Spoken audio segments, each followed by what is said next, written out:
Hello everyone. And welcome back to your channel name, where we explore the stories of history, politics, and the currents of thought that have shaped our modern world. Today, we're diving into a big historical question, one that remains relevant even to this day. Why didn't Russia follow the capitalist path like many Western nations? This is not just a story about economics or politics, but also about culture, geography, history, national psychology, and perhaps destiny. What is capitalism, and why was it crucial in the development of the West? Capitalism is an economic and social system where the means of production are privately owned, and profit is the primary driving force behind development. It began in Europe during the 16th century, accelerated during the industrial revolutions, and eventually became the dominant global economic model. Capitalism didn't just produce material wealth, it also led to major societal transformations: the rise of the bourgeoisie, urbanization, individualism, parliamentary democracy, and modern legal institutions. But what about Russia? Why didn't this model take root in a vast, resource-rich country with strong ties to Europe too? Did Russia ever have a chance to follow the capitalist path? The answer is yes. But those chances were either missed or crushed by historical circumstances and Russia's unique social structure. In the 19th century, especially after the Emancipation Reform of 1861 by Tsar Alexander II, the first signs of capitalism appeared in Russia.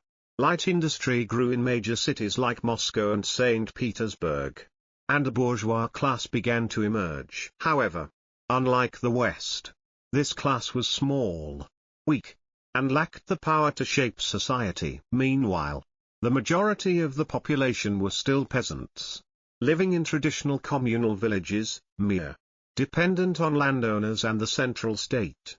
Village culture, collectivist thinking, and deep obedience to absolute authority were deeply rooted in Russian society. 3. Historical and cultural characteristics that diverted Russia from the capitalist path. Absolute autocracy, an overpowering state. A powerless society. From Ivan the Terrible to Peter the Great and beyond, power in Russia was always centralized in one individual and a strong central state. In such a system, there was no room for an independent capitalist class like in Britain, France, or Germany. Harsh geography, vast lands, poor connectivity, with a territory stretching from Eastern Europe to Asia, but lacking effective infrastructure in its early development. Russia struggled to build an internal market, a crucial condition for capitalism. Slavic thought, Orthodox Christianity and collectivist culture. Russian society was shaped more by Orthodox Christianity and Eastern traditions than by Western liberal values. Russians saw society as a collective under a supreme authority, not a competitive arena for individual advancement. 4. A lost moment, the 1917 revolution and a radical turn. The February and October revolutions of 1917 completely shut the door on Russia's potential capitalist path. The young and fragile bourgeoisie failed to establish a democratic, capitalist state, while the working class, led by the Bolshevik Party, quickly seized power and created a socialist regime. From that point on, Russia, later the Soviet Union, became the symbol of an alternative to the capitalist world, following a radically different path of development. Consequences and long-term impacts. This choice allowed Russia to become a military and space superpower, but its economy often remained unstable, state-controlled, and lacking in market vitality. After the collapse of the Soviet Union in 1991, Russia attempted to transition to a market economy, but fell into deep crisis during the 1990s.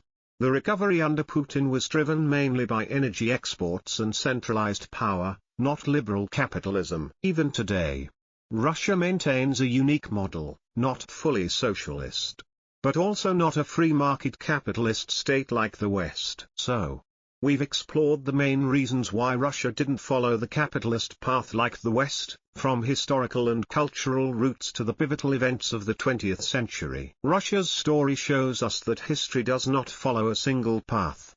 And each nation walks its own road, though sometimes that path comes at a high cost. If you found this topic thought-provoking, don't forget to like, share, and subscribe for more deep dives into history, politics, and philosophy. Thanks for watching, and see you in the next video.